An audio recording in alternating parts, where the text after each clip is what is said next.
সুপ্রিয় ভিউয়ার্স, আসসালামু আলাইকুম। দৈনিক আমাদের বার্তার এমপিওভুক্ত শিক্ষকদের জন্য একটি আপডেট নিয়ে আসছি। এমপিওভুক্ত শিক্ষক ইএফটিতে সোমবারের মধ্যে দ্বিতীয় ধাপের বেতন। আমাদের বার্তা প্রতিবেদক। এমপিওভুক্ত শিক্ষক কর্মচারীদের আইবাস ডাবল প্লাসের ইলেকট্রনিক ফান্ড ট্রান্সফারে ইএফটি বেতন দ্বিতীয় ধাপে রোববার বা সোমবারের মধ্যে পাঠানোর কাজ চলছে। আবেদনে ছোট ভুলের কারণে কিছু শিক্ষকের বেতনের মেসেজ যায়নি। যাদের ছোট ভুল আছে এবং তা সংশোধনযোগ্য, তা সংশোধন করে দেয়া হবে। একই সঙ্গে যেসব শিক্ষকের ভুল তথ্য সংশোধন নয়, সেগুলো আবেদনকারীদের সংশোধন করে আবার আবেদন পাঠাতে হবে। সংশোধন করার প্রক্রিয়া একটি বিজ্ঞপ্তির মাধ্যমে জানিয়ে দেওয়া হবে।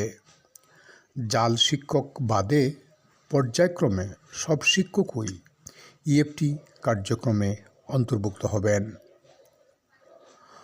গতকাল বৃহস্পতিবার মাধ্যমিক ও উচ্চশিক্ষা অধিদপ্তরের মাওসির একাধিক কর্মকর্তা দৈনিক আমাদের বার্তাকে এ তথ্য জানিয়েছেন। এর আগে 1 জানুয়ারি ইএফটিতে এমপিওভুক্ত শিক্ষক কর্মচারীদের বেতন ভাতা দেয়া কার্যক্রমের উদ্ভাবন করা হয়। সেদিন থেকেই অনেক শিক্ষক বেতনের মেসেজ পেয়েছেন। অপরদিকে অনেক শিক্ষক জানিয়েছেন কার্যক্রমের উদ্বোধন হলেও তারা বেতনের মেসেজ পাননি। দৈনিক আমাদের বার্তা অফিসে ফোন দিয়ে তারা ইএফটির মেসেজ না পাওয়ার কারণ জানতে চেয়েছেন। তারই পরিপ্রেক্ষিতে অধিদপ্তরের এই কর্মকর্তার কাছে দৈনিক আমাদের বার্তার পক্ষ থেকে জানতে চাওয়া হলে এসব তথ্য জানান তিনি।